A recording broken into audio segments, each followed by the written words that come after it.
Cricket की बात करते हैं। वेस्ट इंडीज और पाकिस्तान का तीसरा ओडीआई फैसला कुन ओडीआई होने जा रहा है। पहला पाकिस्तान ने जीता, दूसरा वेस्ट इंडीज ने जीत लिया। बारिश की वजह से थोड़ा सा मैच मुतासर हुआ, लेकिन पाकिस्तान की परफॉर्मेंस अच्छी नहीं रही है दूसरे में। अब तीसरा देखते हैं। वेस्ट इंडीज की टीम भी अच्छा खेल रही है, तो देखना होगा पाकिस्तान के चांसेस कितने हैं। बाबर आजम से उम्मीदें हैं, लेकिन कल के मैच में तो जैसे वो तो बहुत ही काफ़ी लेट आए बॉल पर, पता ही नहीं चला कब बॉल विकेटों में निकल गई। और साइम अयूब की भी नजर आ रही है। रन कितने बनाए बाबर आजम ने? रन जीरो कितने पे बनाए? क्वैक क्वैक क्वैक जी जी जी क्वैक, जीरो पे। क्वैक, और क्वैक। पहले याद है ना आपको 90s में वो बहुत बड़ा डक आता था चलते हुए साथ साथ। अब क्यों बंद हो अब गया? वो छोटा आता है, कभी नहीं आता, अब नहीं आता, अब डक नहीं आता। अच्छा, हाँ। अच्छा। हमारे जहनों में लेकिन आता है। तो क्रिकेट इंसाइक्लोपीडिया एक्सपर्ट नुमान नियाज ने हमें ज्वाइन किया। नुमान भाई अस्सलाम वालेकुम, गुड मॉर्निंग, वेलकम करते हैं शो पर आप। वालेकुम सलाम, good morning, how are you? Fine fine, आप कैसे हैं? मैं ठीक हूँ, बस आवाज मेरी बंद हो गई। क्यों? क्या किसमें चक्कर है ये? किसमें हिम्मत है जो आपकी आवाज ऐसे बंद करे? नुमान भाई नहीं हो सकता मैं आजकल सारे आवाज बंद करने की कोशिश कर रहे हैं। है ना? अच्छा सही। कौन है पता है हमें? हाँ बहुत से लोग, अब क्या नाम लेना उन्होंने, वैसे ही मामला चल। किसके नाम ले? कोई नहीं, आप सच बोलते रहे नुमान भाई, हम आपके साथ हैं। भाई अच्छा नुमान भाई मुझे बताएं कि क्या, पहले तो यही सवाल कर लेते हैं, चांसेस तीसरे ओडीआई में क्या लग रहे हैं आपको? वैसे तो इवनली पॉइज लग रहा है मुझे तो ये मैच, क्योंकि रदरफोर्ड वगैरह और शाय होप अच्छा खेल रहे हैं। आप क्या समझते हैं? लेकिन पाकिस्तान, एक तो आप जहन में ये रखें कि वी आर डिस्कसिंग पाकिस्तान, जो कि ऑलमोस्ट एक एसोसिएट मेंबर टीम का दर्जा रखती है, और वेस्ट इंडीज नंबर 9 है। और उन्होंने रिजेक्ट किया था, एक पाकिस्तान पीसीबी का प्रपोजल था कि ये 3 वनडे इंटरनेशनल्स को रिप्लेस किया जाए और T20 खिलाई जाए। लेकिन क्योंकि डैरन सैमी और वेस्ट इंडीज क्रिकेट बोर्ड वो नहीं चाहते रिस्क लेना, 2027 वर्ल्ड कप के लिए उन्होंने क्वालिफाई करना है, तो वो टस से मस नहीं हुए। सेकेंड चीज ये है कि आपने एक महीना पहले ये टीम सेलेक्ट की थी, आई डोंट नो किसने की थी, but at the end of the day ये टीम है ही नहीं, इट इज इन टोटल डिसअरे। कोई इसका कॉम्बिनेशन नहीं है, कोई इसका लगता ही नहीं है कि कोई फ्रेमवर्क के तहत इसको सिलेक्ट किया गया सिचुएशनली। और उसके बाद जो लड़के सिलेक्ट भी हुए वो आप प्रॉपर कॉम्बिनेशन नहीं खिला पा रहे। यानी आप ऐसे इसलिए कह रहे हैं ना क्योंकि हुसैन तलत भी हैं, तो बाबर आजम भी हैं, रिजवान भी हैं, तो मतलब इसलिए कह रहे हैं आप? हाँ, क्योंकि बिट्स एंड पीसेस ऑलराउंडर्स जो हैं उन्होंने तबाह किया हुआ। अच्छा, सेकेंडली पाकिस्तान की शायद दुनिया की वाहिद इंटरनेशनल टीम है जो एक प्लेयर इसलिए डालती है कि दूसरे को सेव करे, और वो एक आप क्राइसिस के लिए प्लेयर डाला होता है जो बैकअप होता है। You don't do that, combination खराब होता है। अब नाउ इम्पोर्टेंट है कि आपने कहा वेस्ट इंडीज की, जो इन वेस्ट इंडीज और जो उनकी बैटिंग लाइनअप है, बैटिंग सेकंड ट्रिनिडाद में जो है वो आसान है, बिकॉज ड्यू फैक्टर आ जाता है जो दोनों टीमों ने भुगता है, पहले वनडे इंटरनेशनल में वेस्ट इंडीज ने और दूसरे में पाकिस्तान ने। So I personally toss will play an integral role, लेकिन शायद अब 60-40 है कि 2-1 वेस्ट इंडीज सीरीज जीत जाए। अच्छा, ये जो कह रहे हैं वेस्ट इंडीज, आपने सुना? हाँ, मैंने सुना। वेस्ट इंडीज जीत जाए सीरीज, ये लग रहा है 60-40 करे। 60-40 हो गया, 40% पाकिस्तान। तो क्या बड़ी तो बात ये है? है। मतलब कौन अनोखी बात इसमें क्या है? नहीं मतलब ठीक है, अब कोई बात नहीं वाली बात है, हैरत लेकिन भी है क्यों तो। हो रही है आपको? नहीं, हैरत हो रही है, जाहिर है पाकिस्तान का ये स्टैंडर्ड आ गया कि मतलब वेस्ट इंडीज से, जो कि रीबिल्डिंग फेज में ही है वेस्ट इंडीज की टीम, और इंतहाई अनप्रेडिक्टेबल, टेक्निकली बिल्कुल लेकिन वैसे जैसे हमारी परफॉर्मेंस रहेगी ना, उसके बाद आप हैरान ना हुआ करें जोहेर। अच्छा हाँ और जी जी जी जी। अच्छा, एक चीज मैं बता दूं आपको कि जो आयरनी है ना, जो अफसोस की बात है, वेस्ट इंडीज के बाद सिर्फ 2 बॉलर्स हैं क्वालिटी जो इंटरनेशनल क्रिकेट में आप कह सकते हो कि दे बिलोंग देयर। एक शिमार जोसेफ है और एक जेडन सील्स है। उस टीम से आप मैच हार रहे हो, तो यू कैन वेल इमेजिन। सही है। अच्छा, बाबर आजम का कल का आपने देखा होगा यकीनन मैच, वो जो आउट हुए हैं, मतलब रिफ्लेक्सेस स्लो हो गए हैं बाबर के, या हुआ क्या उनके साथ, वो हुआ क्या? नहीं, मैं आपको बताता हूँ। एक तो बाबर आजम जो 0 पे आउट हुआ है, जो मतलब 2-3 गेंदें खेला वो, उस पर तो मैं कोई कमेंट ही नहीं करूंगा, क्योंकि यू मस्ट बी नोइंग कि इंटरनेशनल क्रिकेट में जो शुरू में आप शॉट बनाते हुए आउट हो जाएं, तो इसमें मैं इतना फोकस नहीं करूंगा। मुझे जो फोकस है वो पहले वनडे इंटरनेशनल पे, जहाँ पे उन्होंने 47 किया था, 50 किया था मोहम्मद रिजवान ने। और इतना रिग्रेटेबल है कि अपने रन्स करने के बाद व्हेन दे गॉट आउट, तो 9.30 से ज्यादा रन रेट छोड़ के गए। एक लड़का जो डेब्यू कर रहा था और एक लड़का जो कम बैक कर रहा था। वो तो once in a lifetime होता है, वो दोनों ही एक्स्ट्राऑर्डिनरी खेले। वो जो 104 रन की पार्टनरशिप है, तो यहाँ पे इस माइंडसेट के साथ आई डू नॉट सी कि ये दोनों जो हैं ये आगे अपना करियर कंटिन्यू रख सकेंगे अगर इस किस्म की मेंटल अप्रोच के साथ इन लोगों ने खेलने की कोशिश की।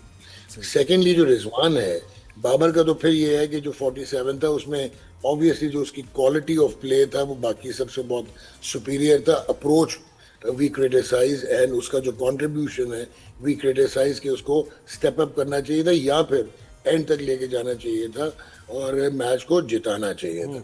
ना जो प्रॉब्लम है वो ये है, वो मोहम्मद रिजवान है। मोहम्मद रिजवान बाहर हो जाएगा और फिर कभी वापस नहीं आएगा। ना स्टांस समझ आता है रिजवान का, ना उसका फॉलो थ्रू समझ आता है, वो नहीं जी, फिनिशिंग क्या है वो ये? भी वो भी छोड़ दें अनकन्वेंशनल, वो हमेशा से थे स्वीप मार मार के मिड विकेट, बट अप्रोच बिल्कुल खत्म हुई। 18 गेंदों पे एक रन किसी भी एडवर्स कंडीशन में आप चाहे वनडे खेल रहे हैं वो जस्टिफाई नहीं होता और 16 रन 38 गेंदों पे जस्टिफाई नहीं होते। नुमान भाई एक्सपोज हो गए ना, देखें एक्सपोज हो गए, शुरू में खेल लिया मिड विकेट, लोगों को पता नहीं था, उन्होंने लेग साइड पे करा। आप कुछ हैदर अली के बारे में? मैं हाँ। सवाल पूछना चाह रही थी क्योंकि परेशानी की बात है, अफसोसनाक भी बात है। मैंने बड़े क्रिकेटर्स, कुछ बड़े कमाल क्रिकेटर्स को माजी में किसी स्कैंडल एलिगेशन की वजह से अपना करियर, अपना प्राइम टाइम वेस्ट करते हुए होते हुए देखा है। अब हैदर अली की हम नुमान भाई बात करें, जो यूके में उनके ऊपर बड़ी सीरियस एलिगेशन एक खातून ने लगाई हैं फॉर रेप हरासमेंट, हम and he is only 24 years old. और ये इसके क्या आप अब पूरी जो आपने जो इन्वेस्टिगेशन अब तक हो रही है उसको आपने फॉलो किया होगा, कि आपके जहन में क्या सवाल उठते हैं? देखिए, एक दो चीजें हैं जो कि अभी मैं कहूंगा कि क्विजिकल हैं। एक तो ये है कि the lady took about almost 10 days to report the case.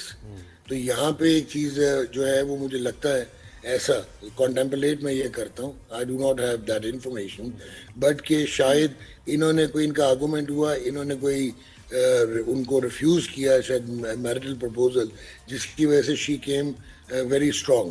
She is basically a British national, but of Pakistan origin. So अभी तो ये भी सुनने में आ रहा है कि कोई पैसिफाई करने की कोशिश कर रहे हैं। बट ये जो एक्ट है, एक तो आई डोंट नो हमारी मैनेजमेंट क्या करती है। आई रिमेम्बर अंडर 19 में एक लड़का था जीशान परवेज, उसका करियर तबाह हुआ on tour to West Indies. Then New Zealand में असद अली अब्बास था, फिर हमारा एक ऑस्ट्रेलिया में प्लेयर बच गया और किसी और पे नाम आ गया और बाद में खैर चार्जेस उन पे आए नहीं। और जो पाकिस्तान में केसेस होते रहे which I am witness to because I was part of the Pakistan cricket board, हम प्रोटेक्ट करते रहे। तो ये एक कल्चरल डिटीरियोरेशन है। आपको ये देखना पड़ेगा, ये जो लड़के हैं, एक तो इनका देखें, एजुकेशन इज नो एक्सक्यूज। ये हम we are talking about morality, इसमें डिग्री नहीं आती, इसमें ग्रूमिंग आती है। एंड आई थिंक कि हम ना ग्रूम करते हैं, ना सिस्टम ग्रूम करता है, और उसके बाद जब ये स्टार कास्ट में आते हैं under the spotlight, they lose their footing और एक्सपोजर मिलता है। नहीं, बड़ा जरूरी है इनको पता हो कि क्या कंट्री टू कंट्री वेरी करते हैं, वहाँ के लॉज, उनकी सजाएं, इनको पता हो। पता ही नहीं नादिया, आप कंट्री टू कंट्री भी छोड़ें, ट्रांसग्रेसिंग और इस किस्म की अप्रोच करना लड़की को, ये किसी भी मॉरल वर्थ में आपको जायज ही नहीं। ठीक है, अब वो बाद में कह देना कि जी हमारी फ्रेंडशिप थी, और वो 90s के दौर खत्म हो गए ना नुमान भाई, 90s वाले दौर खत्म हो गए कि अब सोशल मीडिया है और अब हर चीज, अब कुछ रुक नहीं सकता। तो ये जो मॉरल टर्पिट्यूड है, एक तो इसमें अनपार्डनेबल, अगर तो ये ऑफेंड, अगर तो ये प्रूव हो जाएगा तो इसको तो लंबी पनिशमेंट हो जाएगी। लेकिन इन एनी केस अगर ये प्रूव नहीं होता और ये प्रूव होता है कि ही वाज फ्रेम्ड, फिर तो बात कुछ और है। लेकिन अगर डाउट भी रहता है तो then I think an example should be made out of him. यहाँ पे एक चीज मैं बोलूंगा कि आपने 1990s में जो आपकी मैच फिक्सिंग की एलिगेशंस थी, उस पे एक जस्टिस एजाज यूसुफ की रिपोर्ट आई थी जो कि बहुत डैमनिंग थी। वो पीसीबी प्रोब कमेटी थी। वो क्योंकि डैमनिंग थी, आपने उन बंदों को बचाने के लिए उसको ख़त्म करके जस्टिस कयूम शुरू कर दी, और वो भी इनकन्क्लूसिव थी। आपने वो जब नहीं किया, आपने डेटरेंस क्रिएट नहीं की, तो 2010 का इंसिडेंट हुआ आमिर वगैरह का, 2017 पीएसएल में इंसिडेंट हुआ। इसी तरह अगर आप डेटरेंस क्रिएट नहीं करेंगे मॉरल टर्पिट्यूड पे, जहाँ पे आप एम्बेसडर हैं पाकिस्तान के on tour, and with you goes down the name of the country, I tell you ये चीजें रिपीट होती जाएंगी। This is a management. Player को मैं विंडिकेट नहीं कर रहा, मैं मतलब देखें हमारे बच्चों और ये पास्ट में भी नुमान भाई, ये खवातीन को लेके ना, ये पास्ट में भी हुआ है कि हमारे क्रिकेटर्स हमेशा फंसे हैं। ये सीखते क्यों नहीं, समझ क्यों नहीं आती अचानक कुछ नादिया, ऐसा हो जाता है ना कि one has to be एक बड़ा- extra उनकी life इस तरह careful, गुजरी नहीं मतलब होती। थोड़ा सा डर के और बहुत एक्स्ट्रा केयरफुल होना चाहिए। इंटरेक्शन नहीं नादिया, उनका एक तो इंटरेक्शन नहीं होता। एक चीज मैं आपको बड़े बताऊं, बड़ी इंटरेस्टिंग चीज बताऊंगा जो शायद आपको कोई और ना बता पाए। क्या? जो ये सुप्रीम एथलीट्स होते हैं, ये फॉर्मोन्स रिलीज करते हैं, बिकॉज इनकी जो एक्सरसाइज होती है ना इतनी इंटेंसिव होती है, आपकी मेरी तरह नहीं होता। तो ये जो फॉर्मोन रिलीज होते हैं वो एनाबॉलिक स्टीरॉइड्स में कन्वर्ट होता है नैनोएंड्रोलॉन में, और नैनोएंड्रोलॉन जो है वो आपको एग्रेसिव बनाता है, सेंस ऑफ इंटाइटलमेंट देता है। और अगर आपकी एजुकेशन ना हो और अगर आपका एक्सपोजर ना हो तो it is a recipe for disaster. अब now I am not justifying, ये सारी चीजें आपकी मैनेजमेंट को पता होनी चाहिए, आपको इंडिविजुअल बिहेवियर्स पता होने चाहिए। यही हैदर अली जो है, इसकी टेंडेंसी है to take on the management. ये पीएसएल थी गालिबन 2020 या 1920 जहां पे से पीएसएल बबल ब्रीच किया था। सो इसमें ये सेंस टेंडेंसी है, बिल्कुल ये टेंडेंसी एंड है। Failure to actually live under the spotlight. So ये मेरा बेटा हो तो मैं तो स्पेयर ना करूं, रिगार्डलेस ये कितना भी इंडिकेट हो। बिल्कुल, चले अब देखते हैं, वो तो वहाँ इन्वेस्टिगेट होगा Thank और you ये so तो much बाहर है जी। लंदन में बहुत इन्वेस्टिगेट शुक्रिया। बहुत शुक्रिया अनुमान भाई, आपने वक्त दिया।